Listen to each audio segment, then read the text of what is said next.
I mean, she comes across real well and real likable. And so I thought her speech was good. But I read an interesting article this morning about how this election is the 80s versus the 90s.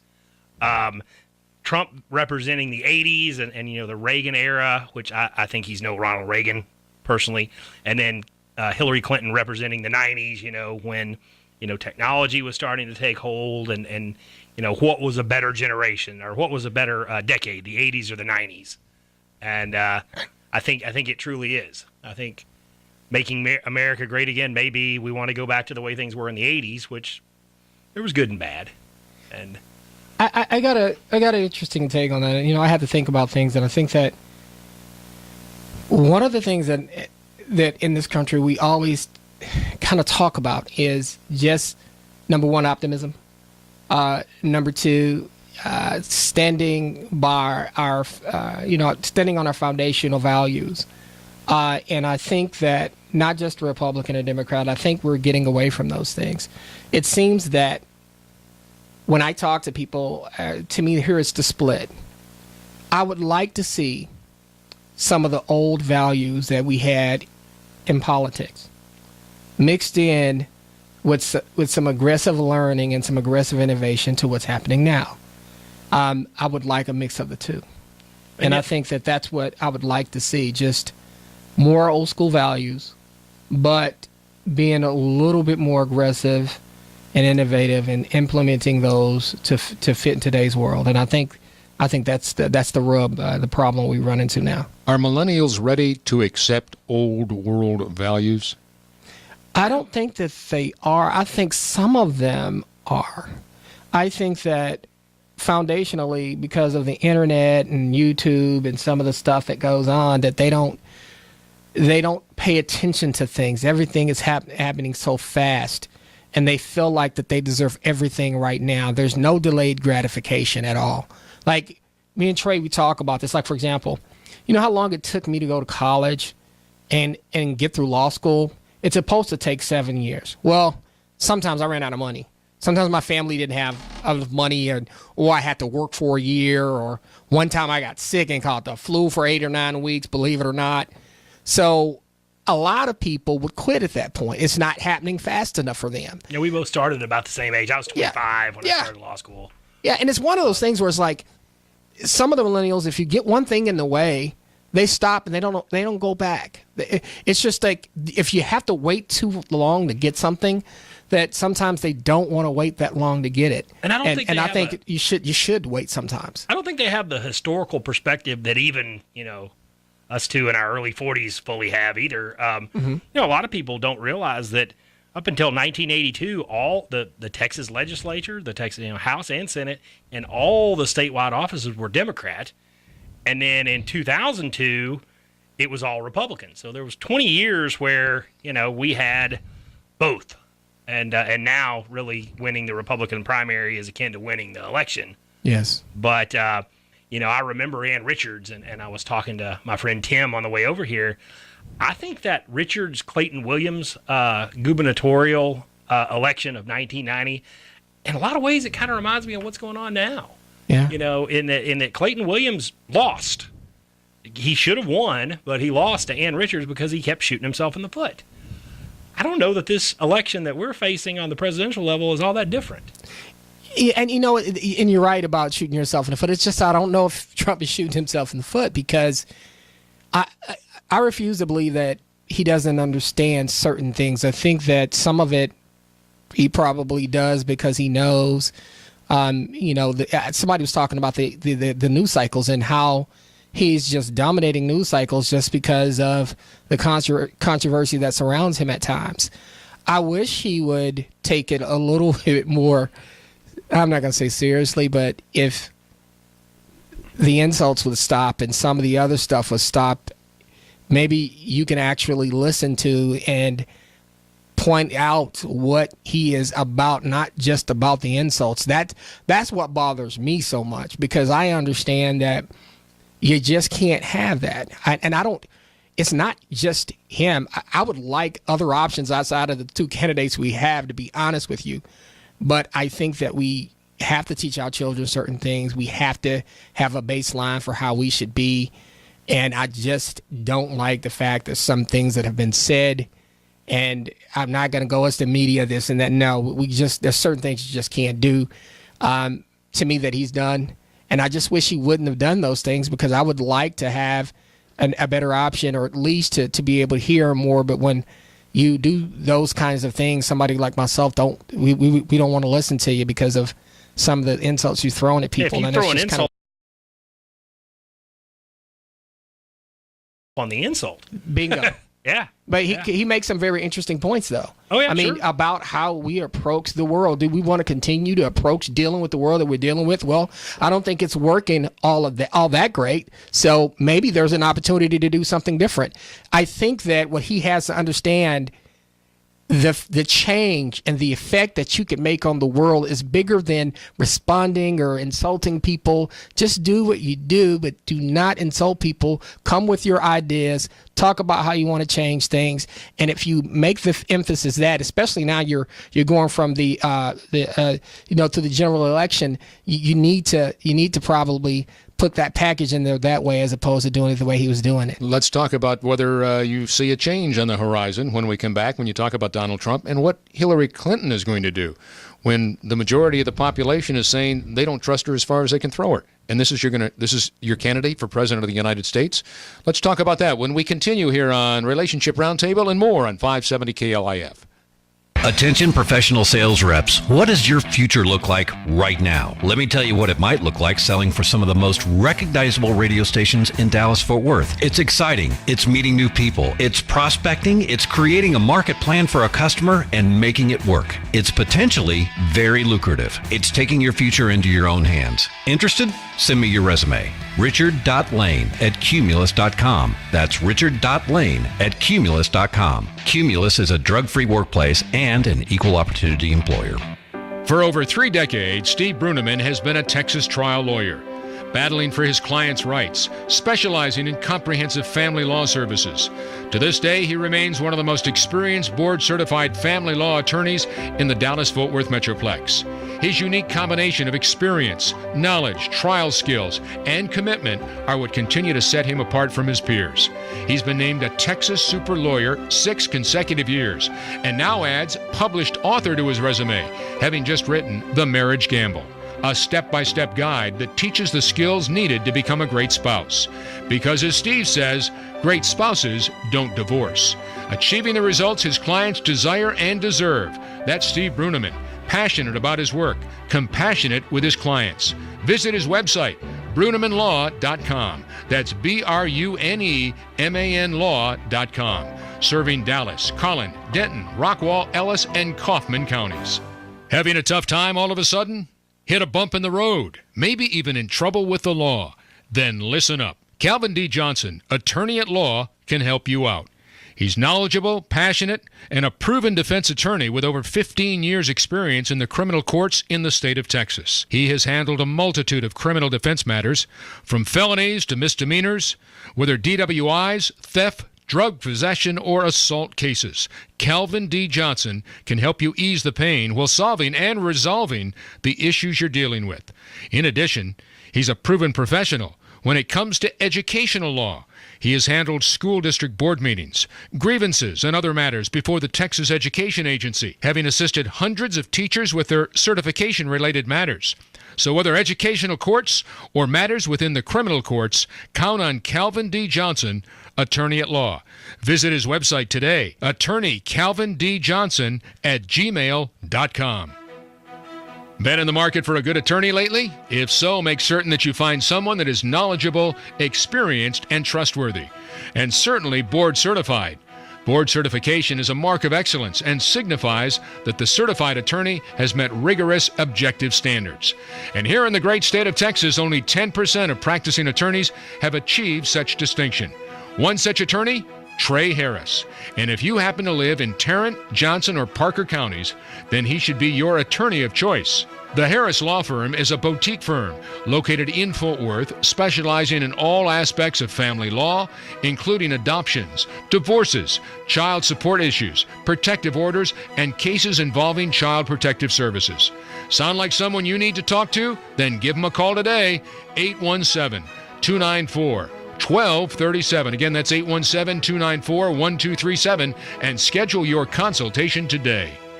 Welcome back to the Scott Murray Show as the Relationship Roundtable continues with Steve, Calvin, Trey, and Scott. Steve has the night off, but Trey and Calvin and yours truly, Scott Murray, along till 7 o'clock this evening here on Relationship Roundtable. We're talking about the conventions at 6:21.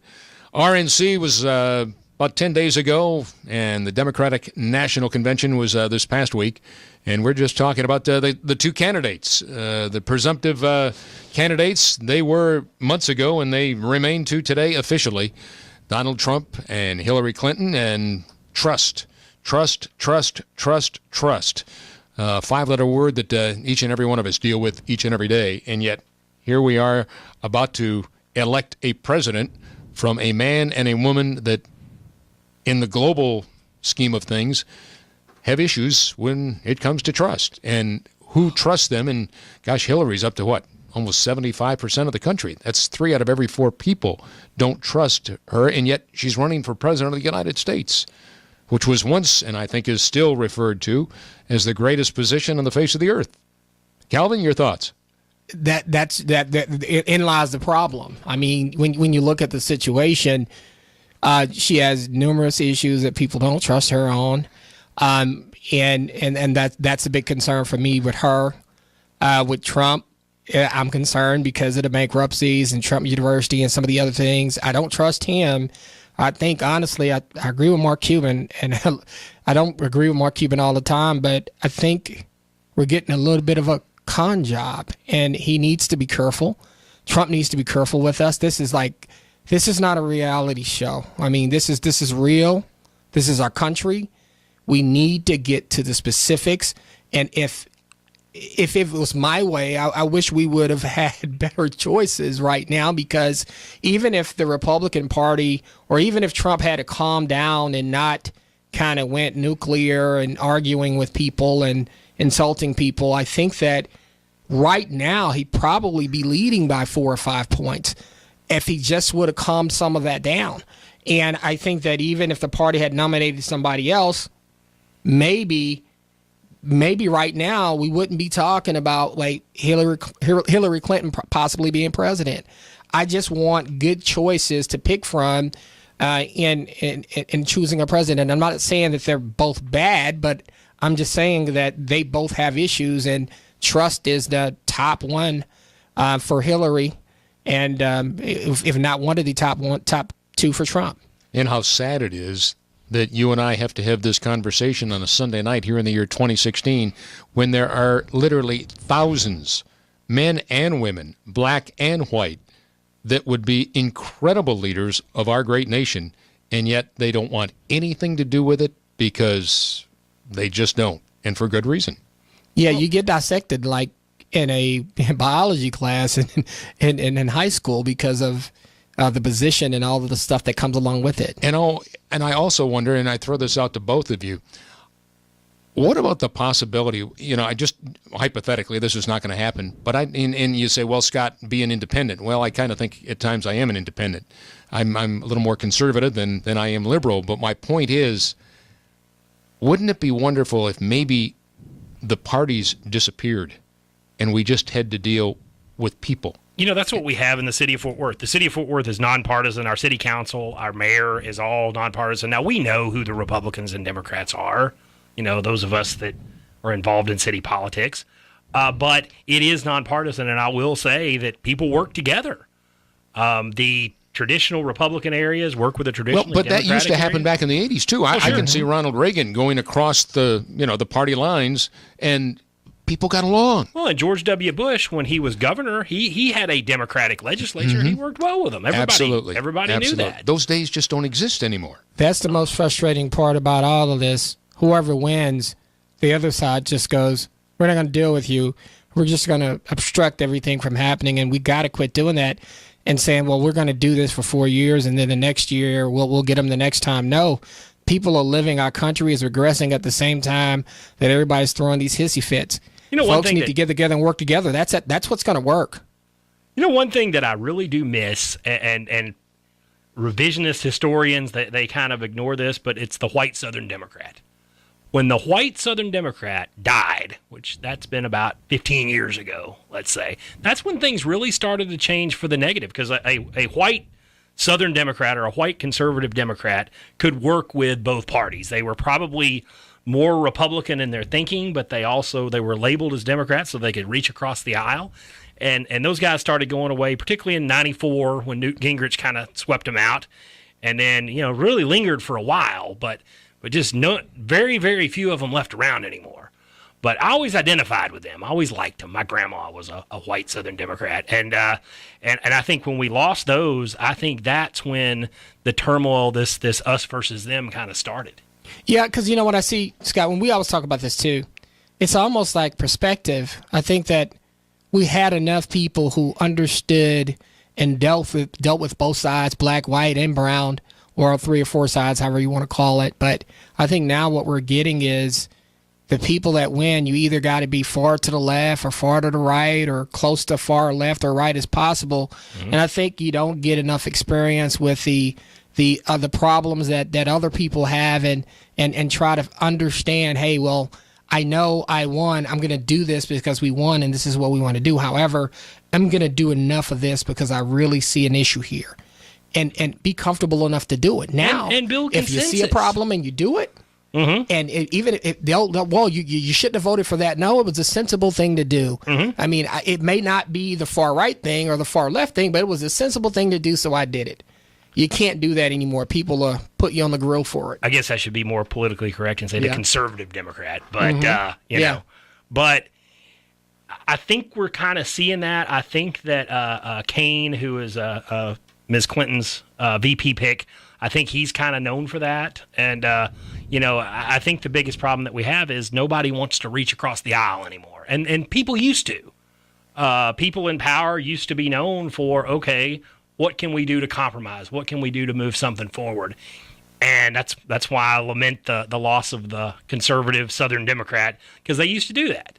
And I think that's kind of why we've gotten into this quagmire that we're in. And I think the other problem we have, I'm going to say it's a problem, but I think there's an adjustment that's going to have to be made. The minority is almost becoming the majority. And I think that's something that we are having problems transitioning to. And when I say transitioning to, I talk to people all the time, but I'm a smart enough man to know, and we talk about the Rust Belt. There's a bunch of issues in the Rust Belt. Manufacturing towns, people that build things, people that used to make widgets, buildings, all of these other kinds of, their jobs have evaporated. And we, as a country, we have not figured out how to adjust and make that work again. And we got to do something or we're going to have a problem with our middle class. Do we have too much federal jurisdiction? In other words, too much control by the federal government versus letting states do what they would like to do? In other words, let every state do its thing. It has a governor. It has a couple of senators. It has, and the senators and the congressmen, they can report to Washington. This is what we're doing in Texas. This is what we're doing in Montana. This is what we're doing in New York. This is what we're doing in California and Florida, wherever. But let states do their thing. And you know what? If you don't like the way it is here in Texas, then head over to Oklahoma. Head up to Colorado. Go to New Mexico. I agree with what you said, Scott. But you know what the thing about that is? We used to have politicians, even here in Texas, we understood that, hey, this is Texas. I got to take care of my people. I got to take care of people in this state. I think what some guys and ladies are doing now is they're getting in politics, making as much money as they can, taking care of themselves, and forgetting the people who put them there. I think that's our problem. When we leave it with the states, but the people that we elect, they got to stay what they were right when you put them in there. That's the problem. You get in there and then you become part of the problem. Well, but you don't think that has to do with Washington? You think that has to do with more with, say, in Texas with Austin? I think it has more to do with Austin, and I think also it has more to do with what you're doing locally. I look at people years ago that we elected, and sometimes you get them in there, and the next thing you know, they're not the person that you knew. If I ever run for office, and I probably will one day, if I ever run for office or anything, I'm gonna be the same. I'm sorry, I'm gonna be the same guy. Because you know what? I can walk in my old neighborhood and people will say hi to me. They'll appreciate me. They'll walk up to me and shake my hand. And I don't care how far I make it and how much money I have. I will be able to go shake that old lady's hand and say thank you. I will be able to talk to the person who maybe doesn't have a lot and has a low paying job. And I'll be able to, encourage them and have a conversation with them and shake their hands and talk to them and try to help them if I can. That's who I'm going to be. And I think that everybody needs to be that way when your community places you in a position to succeed. Stay true to your community. Don't go up to Washington or even go to Austin and start changing and being different from how people, the people who put you there. You need to be who you are, and you need to be that person that they voted to get in there, and don't allow this system, whether it's state or federal, to change you. That's just what I believe. But I think you ought to be open to listening to the other people that are elected with you's point of view. I think if you say, well, I'm hard right on this, and somebody might convince you, well, okay, I understand why I might need to change my position a little bit on this. I think that's at least being intellectually honest, I think. Yes, sir. Interesting. I'll tell you what, Rick is in Fort Worth on line 1. Rick, we're going to take a quick break. Stand by, my friend. You're going to be next up when we continue here on 570 KLIF. Hi, Scott Murray here with an important question for you. Are your retirement accounts at risk of being devastated by another stock market correction? If you said yes, or for that matter aren't totally sure, then you should contact my friend Kathy DeWitt Dunn. She'll show you how to take advantage of growth in the market without the risk, using strategies you just simply won't find at traditional brokerage houses. Chances are you've seen Kathy as a featured financial expert on television news programs here in the Dallas-Fort Worth area. So why not let Kathy personally help you take control of your retirement money, eliminate market risk, and gain long-term financial security? Take your first step toward a better retirement.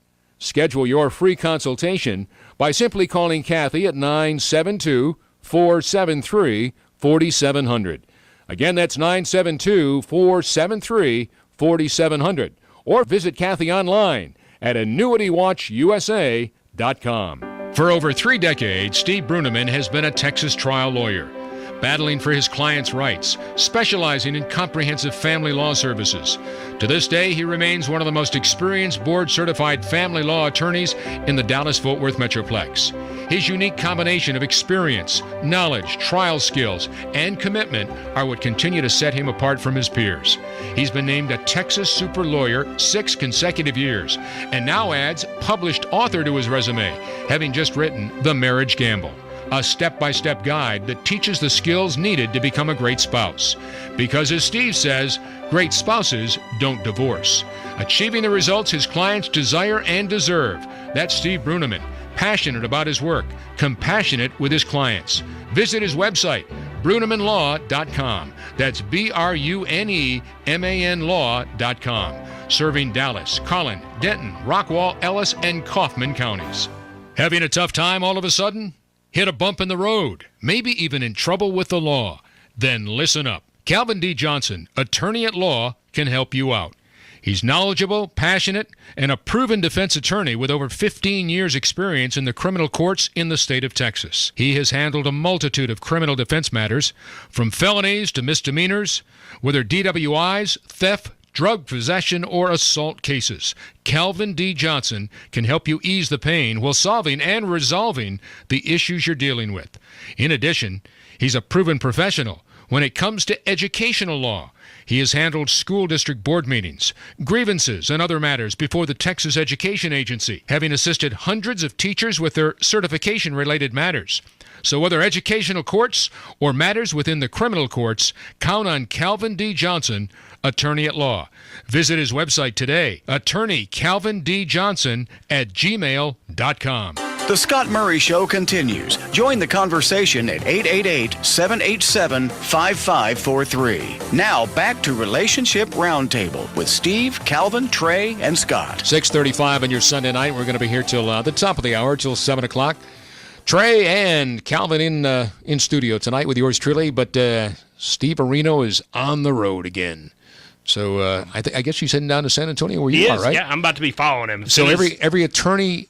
Every family law. It's the Advanced Family Law Seminar. So that's why Calvin's back here taking care of business in Big D in Fort Worth. Mm-hmm. All right. But okay. He probably goes to Advanced Crim. Have you been to Advanced Crim before? Yes, I have. I try to do it mostly every year because you get a lot of hours. Sometimes you get enough hours for 2 years. That's what to I keep usually up get. with CLE. And so it's a big deal, and it's a big conference, and it's a lot of fun. Well, see, one of you guys ought to run for president, for Pete's sake, right? I don't want to be president. Well, look at this thing, right? Maybe Fort Worth City Council, maybe state legislature, but that'd be about as high as my ambition is. I would do city council. That's about it. Well, I heard you say you want to run for office, so maybe... I will one day. I just will. I know I will. Yeah, my Councilman Jordan and I are actually good friends, and I have had a discussion about when he retires, and I may throw my hat into the ring when he retires. Really? Mm-hmm. So we'll have to ask Bruneman next week if he wants to run for office as well, huh? Yeah, we'll all be in there. The trifecta. See all three of you guys. Okay. Yeah, that'll work. Well, where were we before the break? We were talking about... just when we elect our officials that they need to be beholden to There's us. something else we were going to talk about, and I forgot exactly what it was. But we mentioned but I do know we bit. want to go to Rick, who's in line one. So let's go right to Rick right now. Rick, great to have you on board from Fort Worth. What's on your mind on this Sunday night? Well, I was listening to a report recently, listening to Nancy Pelosi talk about how middle-class white males needed to vote more in their own best interest. And it got me to thinking about, President Kennedy's comments about, don't ask what your country could do for you, but what you could do for your country. And it seems like, free college education, free health care.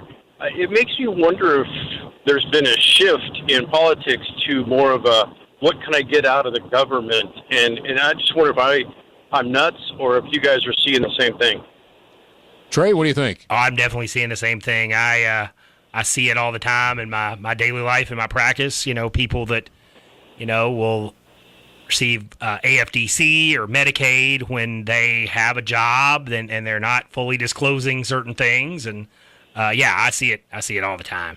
I agree. I think that the country owes you an opportunity to do better, but I think you ought to be able to be responsible for taking the opportunity that they give you and then taking full advantage of that. I don't think they owe you anything else outside of the opportunity to do better. That's it. Would you agree, Rick? I would. I spoke to somebody from Nigeria not long ago, a friend of mine, and she was talking about how she gets pretty upset at the people in the United States who whine about not getting this, not getting that, because she said everybody I know back in Nigeria would do anything to live in this country because of all the opportunity that is here, and just the opportunity to make whatever you want to make of your life for yourself and for your children, and she was quite animated about that. It brings up something. I remember a Nigerian couple came into my office, and one was teaching in DISD, had great passage rates for her students, and this back when I was working at the Teachers Union. And when she came in, they said, "Where are you from?" I said, "I'm from Dallas. I was born and raised here." And their eyes lit up that I was from Dallas, I was here, and I was doing well. And it just struck me as, wow. I mean, because I think that their attitude is, you got to get over here and you got to hustle and you got to work your butt off. And I think that sometimes they don't see us. And this is a Nigerian person talking to an African American, and so they're looking at us like, hey, we don't work hard enough. You're not taking full advantage of the opportunities. And so those are some of the things that, when you look at it, it can be very, very striking about how you're viewed, not just here, but by the world and by others. Yeah, there's a lot of immigrant bashing going on, and I actually have some real good friends that are. I have a friend that's from Ethiopia who came here with nothing, like $100 that he had saved in his pocket, and now he's an engineer, and he's worth almost $1 million. He has a great house, great wife, and I respect that. I mean, anybody that can, leave their home, come here and work probably 80, 90 hours a week to build something of yourself, I have nothing but respect for. That's why immigrant bashing kind of bothers me, because, there are folks that are wanting to come here and work really hard to achieve something. Something, you bring up something interesting, and when we talk about this sometimes, to me, you got to stay hungry. Mm-hmm. And see, that's the thing. I was talking to a young man, DeMarcus Ayers, who is going to be playing for the Pittsburgh Steelers. I know I'm a Cowboy fan, but he told me, he said, I did something this week that was different. And I said, you did what? He said, I went and bought some ramen noodles. And I said, why'd you buy some ramen noodles? He said, I had choice between steak, potatoes, and going to a nice steakhouse and having a big steak and nice dinner with some wine. And he said, I went and bought some ramen noodles. I said, why'd you do that? You know what he told me? You know what that young man told me? He said, it reminded me of the days when I didn't have anything. It reminded me of the hunger that I had before I made it. And I'm trying to make a team right now. And I want to remember what I was doing, eating those ramen noodles through college, and I didn't have any meat, and I want to continue to be that hungry. So I think America at a point, and I think we were so hungry, we were so, fervent and so aggressive about making it. I think we got comfortable. And I think that's what we got to do. We got to get out of our comfort zone and take full advantage of our opportunities. And I think that's what you got to remember. Remember the days when you were hungry. Stay hungry 24/7. Rick, anything else on your mind? No, that's good. I guess I did want to say too that I have to stop people occasionally, and when we're talking, and when they say, "Well, it's going to be free this or free that," I go, "You mean taxpayer funded?" And then other times they'll say, "Well, the government will pay for it." No, you mean taxpayers will pay for it. And I think sometimes we get caught up in allowing people to use words that are deceptive that actually hide the truth of these matters. And I think it's important for us to not let that go by. I think we need to catch people on that and clarify it for them, to allow them to see, no, nothing's free in this world. Rick, you're spot on. Absolutely spot on. Thanks, man. We'll see you. All right. We appreciate your call. Rick in Fort Worth, thanks so much. You've got something you'd like to share with us? Join the conversation, 888-787-5543. Again, that's 888-787-5543. Had a former major from the Air Force, career major, retired. He's 55 now. And I said, if you were going to be president, what's the first thing you would do? And he said, Scott, Democrat, Republican, forget it. He said, I just want to do what's right, what's ethically right, what's morally right. And the first thing I would do is I would make sure that all these people that are on, help me out, what do you call it? Either government subsidy. Well, yeah, I'm trying to, there was a specific word he used, and I can't think of what. Welfare? Yeah, it was welfare, but he had another word for it, and I can't think of it now. Yeah, but, it is basically what he was saying was entitlement, but we'll use welfare. But that if you're going to get this handout, this free handout every time you turn around, he said, that costs the government, that costs the taxpayers, that costs everybody on the face of this earth that lives in America. So if you want that, that's great. But do a little something. Volunteer at the Red Cross. Go here, go there. Go over and work at the Salvation Army. Maybe work at this company, work at that company. Whatever it might be, have a little pride for yourself, for Pete's sake. Forget that handout that, I need some money, I'm going over and get my welfare check or whatever. Put a little something back into it and pay back what you're being given, for Pete's sake. Yeah, we don't see that at all. Get up, get out, and get something. That's right. Absolutely. I have nothing against a safety net, but yes, whenever it becomes where it is more to someone's advantage not to work than it is to work, that's unfair on the person working. Wow. Yep. Interesting. 888-787-5543 is our number. Relationship Roundtable continues down the home stretch right after this. For over 3 decades, Steve Bruneman has been a Texas trial lawyer, battling for his clients' rights, specializing in comprehensive family law services. To this day, he remains one of the most experienced board-certified family law attorneys in the Dallas-Fort Worth Metroplex. His unique combination of experience, knowledge, trial skills, and commitment are what continue to set him apart from his peers. He's been named a Texas Super Lawyer 6 consecutive years, and now adds published author to his resume, having just written The Marriage Gamble, a step-by-step guide that teaches the skills needed to become a great spouse. Because as Steve says, great spouses don't divorce. Achieving the results his clients desire and deserve.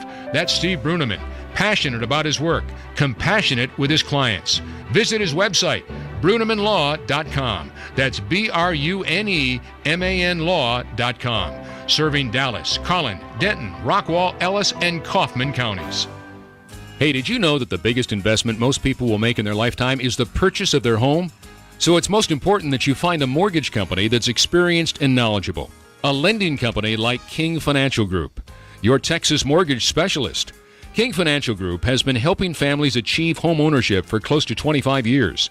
King Financial Group is all about choices, and you have many when it comes to your mortgage loan. You'll be provided with a free approval letter to make an offer on a home should you volunteer your credit documentation. And if you're short of time, it's easy to simply apply online at King Financial. If you're a veteran, teacher, police officer, firefighter, healthcare worker, or a small business owner, check out our Loans for Leaders program at loansforleaders.com for potential savings opportunities. For more information, simply call 972-539-2500. Visit our website today, kingfg.com. King Financial Group, where you're treated like a king. Been in the market for a good attorney lately? If so, make certain that you find someone that is knowledgeable, experienced, and trustworthy, and certainly board certified. Board certification is a mark of excellence and signifies that the certified attorney has met rigorous objective standards. And here in the great state of Texas, only 10% of practicing attorneys have achieved such distinction. One such attorney, Trey Harris. And if you happen to live in Tarrant, Johnson, or Parker counties, then he should be your attorney of choice. The Harris Law Firm is a boutique firm located in Fort Worth, specializing in all aspects of family law, including adoptions, divorces, child support issues, protective orders, and cases involving child protective services. Sound like someone you need to talk to? Then give them a call today, 817-294-1237. Again, that's 817-294-1237, and schedule your consultation today. Time to get back to the conversation at the Relationship Roundtable. It's the Scott Murray Show with Steve, Calvin, Trey, and Scott. Steve on the road again at 647. And we've got Calvin and Trey and Scott in studio, and we're going to be here till 7 o'clock tonight. We're talking about what's taking place in our world, I guess best put politically as much as anything. We're talking about the RNC and the DNC, which just wrapped up in Philadelphia this past week. So who decides? What's it going to be? Is it going to be Hillary Clinton? Is it going to be Donald Trump? What do you think? You think, oh, gee, I like him, I like her, and then all of a sudden you say, oh, wait, what are you thinking? And, of course, the trust issues and just everything that goes on in America right now, there's some real concerns about these two people about to embark on the greatest office on the face of the earth. Are these the two people that we normally would have voted for or looked upon as being in these positions in years past? No, I think not.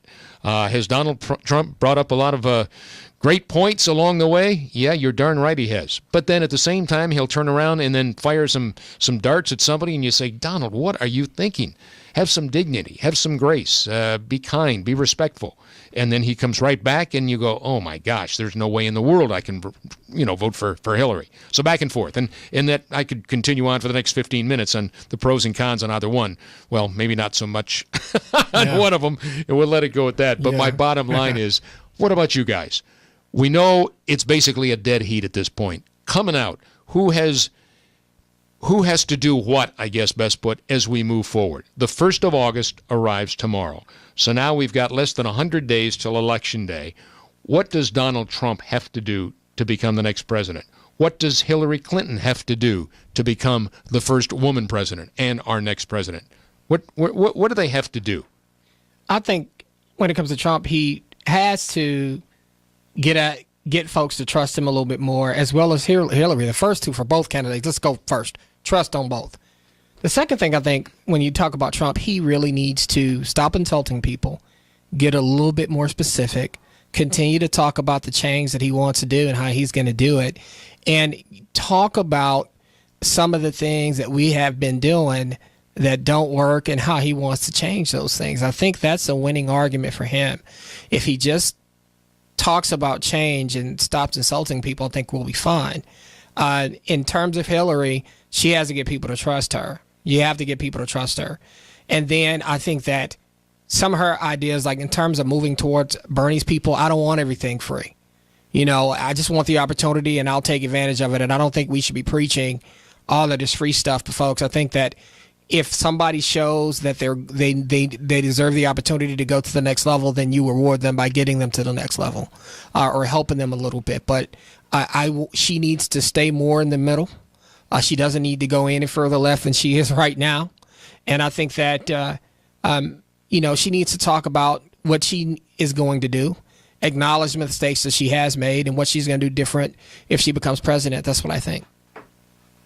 I think Trump needs to humble himself. He needs to, tell the American people that he doesn't have all the answers. He probably thinks he does, but one good point that Hillary Clinton brought up is that Donald Trump thinks that he's going to fix America by himself, and I think he needs to show that he's willing to build a team, and maybe he can't. I don't know. As far as Hillary Clinton goes, the world has changed a lot since '92 when Bill got elected. If you look at, I study like returns and what states were won by what candidate.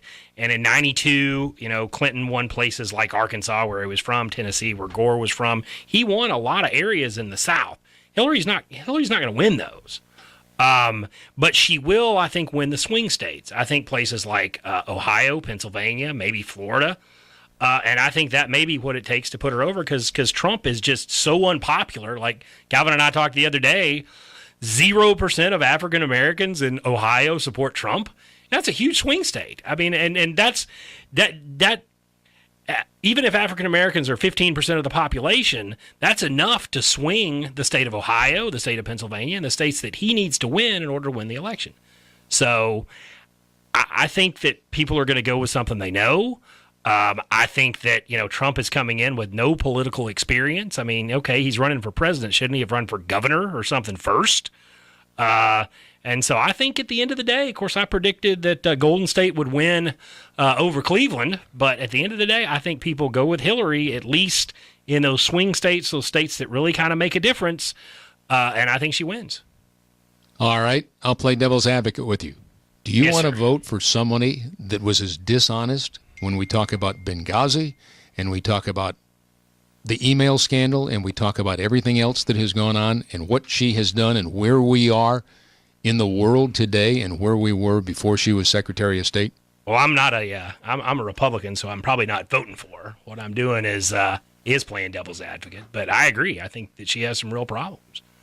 But I think when you balance it out, I don't know. I think it may go to her. Is this the lesser of two evils? It probably is, and I'll say this, and I'm not going to be popular for saying this right now, but I think that the Republicans nominated probably the only person that could lose to her. They could lose to her. Yeah. Mm-hmm. I take, for example, take a John Kasich, or you take somebody. Chris Christie. I don't know about Chris Christie. He has a whole nother set. He reminds me of the Jersey Mob thing. But I think if you let's say you had somebody, I'll give you an example. Like, even if you had her Mitt Romney right now, I think Mitt probably could take her right now. He probably could beat her right now. You might be right. And see, these are the things that I worry about. And these are the things I go like, because I think he's so unpredictable that I think they want him to win, but they're scared that he could have a bad down ballot effect. And so they can't fully get behind him. And then they can't meet and talk and be cohesive, because he'll be good for a day or two, and then he'll say something he probably shouldn't. And I think that's just a problem. I think that he got the nomination because people were tired of the Republican status quo, though. I think they were tired of these, True. generic Republicans that tended to be this way on all issues. And Are you talking about a Romney? Is that what you're referring maybe to? a Mitt Romney or John McCain? I think was a little bit more of a maverick, but people like that toe the party line, and he comes in not towing the party line, and I think people voted him in because he was a little different. And see, that's where I go. I think they should have voted for somebody who was a maverick. With the way he conducts himself, I can't do it. And I think that that's going to be the problem with a lot of people, and a lot of people who probably would have done it. They would have said, you know what? He's changed. She's for status quo. Things are not going so well right now. I'm going to take Donald. And so that's what I'm thinking. All right, I tell you what, we've just got a couple of seconds here. Brittany in Houston. Brittany, you've got about 60 seconds or thereabouts. Delighted to hear from you, but we're almost out of time. What's on your mind? Okay, hi, Trey. Hi, Brittany. My brother's girlfriend. That, as far as Rick said earlier about the people just wanting to get everything free from the government, the one thing that we can get for free from the government with Bernie Sanders and with Hillary Clinton is going to be free education. And that's the number one thing that our country needs to elevate ourselves, because right now so many undereducated people are choosing the wrong person to vote for. If we can educate our community and get everybody to have an actual idea of why they believe the things that they believe in, we can have a stronger foundation for a better community and a better nation. Where's all that money going to come from?